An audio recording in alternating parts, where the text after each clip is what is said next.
Why are some memes more successful than others? A great deal has been written and argued about memetics since Richard Dawkins first coined the term meme in 1976. At the time of writing, a search for the word memetic on the World Wide Web identified over 16,000 pages or websites that mention or discuss memetics. The majority of these discussions concern the areas of psychology and evolutionary theory. Almost everything that is written about memes adds to the level of controversy surrounding this volatile topic. This article will briefly discuss some of these controversies, but then aims to address the question of why some memes are more successful than others. The answer will impact on marketers, managers, advertisers, politicians, and any other decision makers involved with the management or manipulation of memes. Even the simple act of attempting to find a definition for the term meme can be a difficult task. According to Rose, the meaning of meme is ambiguous. However, the literature appears to repeat several common themes. The term meme was first used by Dawkins as a cultural analog to the biological notion of the gene in their need to replicate. Memes are units of information, ideas, or mental representations, culturally transmitted instructions, and the key element appears to be that these ideas or units of information are contagious, self-replicating. They are imitators. Commonly cited examples of powerful memes include religious beliefs, political views, a catchy tune, fashions in clothes, cars, or music.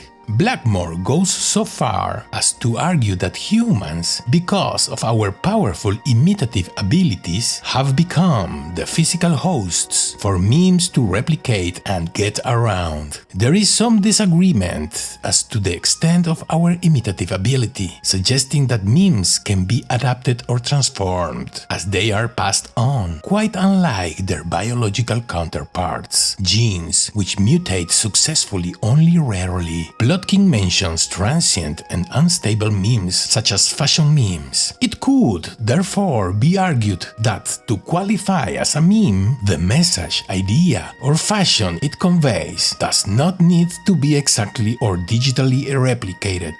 For the purpose of this discussion, memes can then be defined as ideas, beliefs, concepts, or behaviors that are successfully replicated from mind to mind in a manner that ensures the success of the meme, but may involve selective mutations and adaptations during the replication process. Some may argue that memes are non-existent, a lot of noise about very little, that they describe nothing more than a popular idea or fashion, or, speaking in business terms, an advertising slogan, a corporate vision, or a marketing strategy. Dawkins and Blackmore use the term meme in an attempt to explain away some of the mystery of human success in evolutionary terms. Blackmore argues that the ability of humans to firstly innovate and then imitate may in some way explain our relatively large brain size and overall success as a species. Both authors argue that a meme's replicative power cannot be explained just in terms of fashion, ideas, and catchy tunes. According to Deacon, memetics provides a sound theory to explain many aspects of the human evolutionary success story.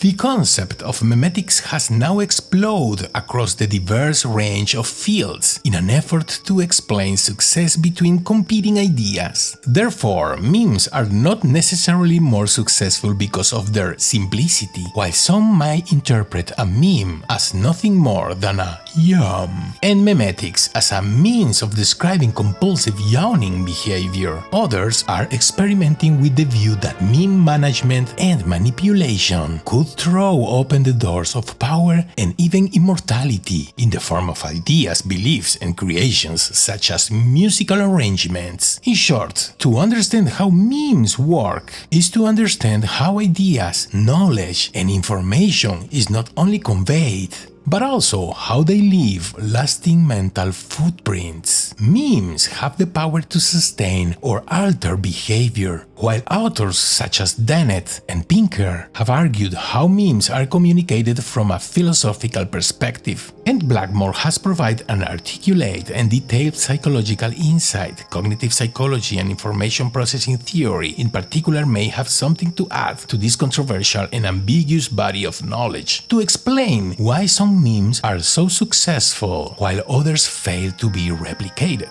Williams quotes Heiligen's explanation of meme success, which he describes in terms of the meme's fitness, in that it must compete with other memes. Heiligen claims that the meme's fitness depends largely on two criteria. First, how easy it is for the host to learn the meme, requiring a genetic and cultural disposition to do so. And second, how contagious the meme is, in that the host can be induced to repeat or pass on the meme. The former should not be confused with expedience or simplicity. Early Christians were prepared to suffer torture and death to accept and pass on the Christianity meme. Similarly, after Albert Einstein explained his first theory of relativity, the new theory was quickly disseminated around the globe, leading to a rapid revolution in scientific progress. The work of Einstein and his peers introduced a whole new scientific meme to surmount the limitations imposed by Newtonian physics. And yet, even today, most people have difficulty understanding exactly what Einstein was talking about.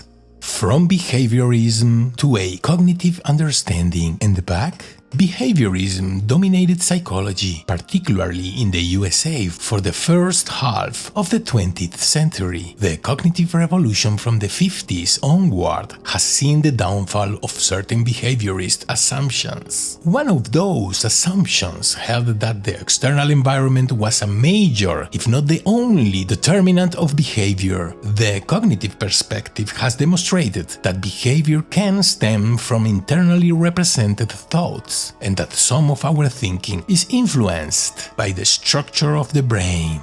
Buss relates the findings of a number of researchers demonstrating that humans as well as animals are predisposed towards learning some things more easily than others. For example, a fear of snakes could be easily communicated to people who had never seen a snake, while a fear of cars or electrical wires was extremely difficult to communicate. In a similar vein, Jackendorf has argued that our language, vision, and some aspects of our ability to interact socially and culturally may be genetically encoded and supported by innate brain specializations, rather than being the product of our environment. Buss suggests that much of this is due to the nature of our evolutionary history. Those who did not learn to avoid dangerous animals, heights, poisons, etc. did not live long enough to recreate, and therefore failed to develop a line of descendants. Those who did learn to avoid dangers lived longer, procreate, and their descendants inherited the same cognitive hardwiring. Buss explains that with the downfall of many of the radical behaviorist assumptions, attempting to understand what was happening inside the head gained respectability once again after a period of denying inner cognitive states. Much of the in-the-head research that followed has been spread throughout the cognitive sciences, but the cognitive sciences still have many detractors who are critical of attempts to study and represent cognitive processes and particularly conscious awareness. Although it should be stressed that much of the criticism is direct at cognitive psychology and some of its researchers working with artificial intelligence research and the computer metaphor for mind.